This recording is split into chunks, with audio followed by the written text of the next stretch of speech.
जय हिंद प्यारे बच्चों। 20 ऑब्जेक्टिव क्वेश्चन आपके लिए लेकर आए हैं साइंस से।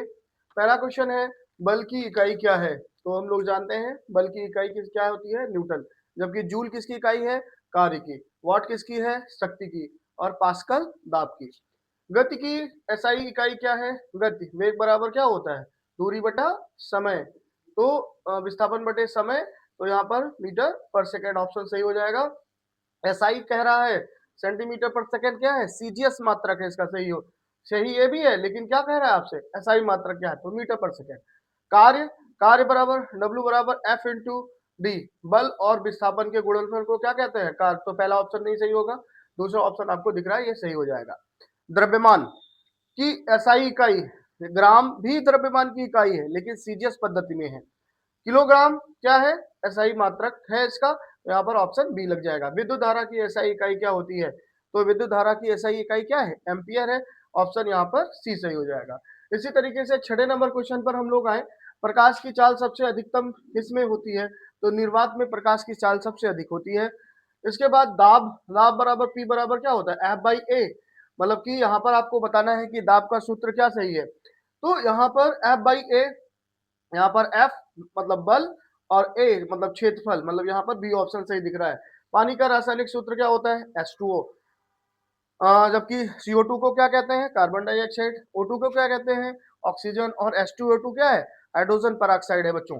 परमाणु का केंद्रक, यहाँ पर केंद्रक होना चाहिए। केंद्रक क्या कहलाता है? तो इलेक्ट्रॉन क्या होता है? कोई नाभिक है, या आप देखें यहाँ पर कोई नाभिक है, इसके चारों तरफ क्या होते हैं? इलेक्ट्रॉन घूमते रहते हैं। तो इलेक्ट्रॉन ऑप्शन नहीं सही है। प्रोटॉन नाभिक के अंदर पाया जाता है, जबकि केंद्रक को क्या कहते हैं? नाभिक कहते हैं। तो यहाँ ऑप्शन नंबर क्या सही हो जाएगा? सी सही हो जाएगा। पीएच का मान 7 अगर है तो वो क्या होता है? वो उदासीन है। अगर पीएच का मान 7 से कम है तो अम्लीय माध्यम, पीएच का मान 7 है तो उदासीन, और पीएच का मान 7 से अधिक है तो वो क्षारीय। पीएच का मान 0 से लेकर 14 तक होता है प्यारे बच्चों।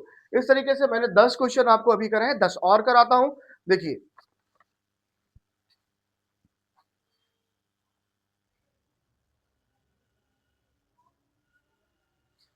तो अगला क्वेश्चन देखते हैं। 11वां नंबर, CO2 गैस है। CO2 गैस कैसी है? ऑक्साइड गैस है ये, तो यहाँ पर ऑप्शन नंबर सी लग जाएगा। नमक का रासायनिक सूत्र NaCl होता है, रासायनिक सूत्र। जबकि ये सोडियम कार्बोनेट है। धावन सोडा के लिए यहाँ पर 10H2O अगर जोड़ देते हैं, धावन सोडा बन जाएगा। ये क्या है आपका?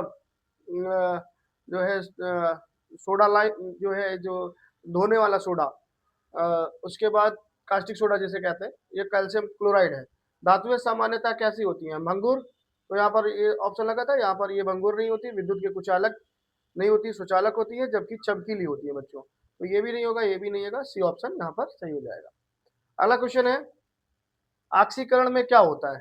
तो ऑक्सीकरण एक ऐसी प्रक्रिया है जिसमें ऑक्सीजन क्या होती है? जुड़ती है, या फिर इलेक्ट्रॉन निकलते हैं।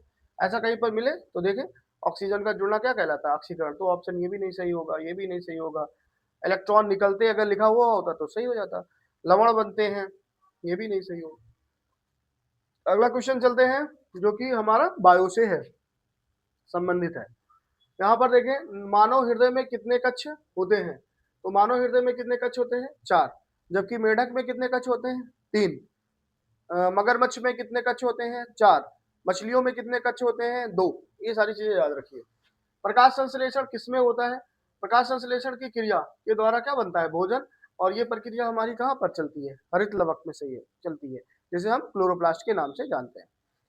मानव का रंग लाल किस कारण होता है? तो हीमोग्लोबिन पाई जाती है, जिसकी वजह से मानव रक्त कैसा होता है? लाल होता है। ये बहुत ही अच्छा क्वेश्चन है। पौधों में भोजन का परिवहन होता है। पौधों में भोजन के परिवहन के लिए फ्लोएम जिम्मेदार होता है। फ्लोएम के द्वारा पौधों के विभिन्न भागों में भोजन पहुंचता है, जबकि जल और मिनरल्स को पहुंचाने के लिए कौन जिम्मेदार होता है? जाइलम जिम्मेदार होता है। तो यहाँ पर ऑप्शन क्या लगेगा? बी ऑप्शन लगेगा। 19 नंबर क्वेश्चन देखते हैं, मानव शरीर की सबसे बड़ी ग्रंथि कौन सी है? तो आप लोगों को पता है, लीवर, यकृत जिसे कहते हैं, ये सबसे बड़ी ग्रंथि है मानव में। अगला क्वेश्चन है 20वां, श्वसन की प्रक्रिया में ऑक्सीजन आती है। तो देखो बच्चों, ऑक्सीजन फेफड़े में आती है डायरेक्टली, जबकि हृदय में जो ऑक्सीजन जाती है वो ब्लड में घुली हुई ऑक्सीजन जाती है। तो डायरेक्टली यहाँ पर क्वेश्चन पूछ रहा है, तो यहाँ पर आप ऑप्शन लगा देंगे फेफड़े। इस तरीके से मैंने फटाफट 20 क्वेश्चन आप लोगों को रैपिड रिवीजन कराएं। ये जो क्वेश्चन आज मैंने तय किए थे, ये इकाई से संबंधित, और जो जनरल क्वेश्चन मैंने रखे, जैसे जो आसान क्वेश्चन ना छूट जाए, पता लगे टफ क्वेश्चन पढ़ने के चक्कर में आसान क्वेश्चन हमारे छूट जाए, और आसान क्वेश्चन छूटने की वजह से बहुत नुकसान होता है बच्चों। जब आप किसी कंपटीशन की तैयारी करेंगे और वहां पर आसान क्वेश्चन आप गलत करके आएंगे, तो उसका खामियाजा आपको बहुत ज्यादा, टफ क्वेश्चन से ज्यादा खामियाजा वहां पर आपको भुगतना पड़ेगा अगर नेगेटिव मार्किंग है तो प्यारे बच्चों, आसान चीजों को बिल्कुल नहीं छोड़िए, टफ चीजों को ना पकड़िए चलेगा, लेकिन आसान चीजें जो है वो छूटनी नहीं चाहिए। इस तरीके से मैंने 16 नंबर सेट दे दिया आप लोगों को, और मुझे टोटल एग्जाम से पहले 20 सेट करवाने हैं साइंस के, और गारंटी है इस बात की कि ये जो क्वेश्चन आपके ऑब्जेक्टिव एमसीक्यू आएंगे हाई स्कूल के, वो इन्हीं 20 सेटों में से आ जाएंगे। तो आज के लिए इतना ही, धन्यवाद, इतना ही, धन्यवाद आप लोगों का।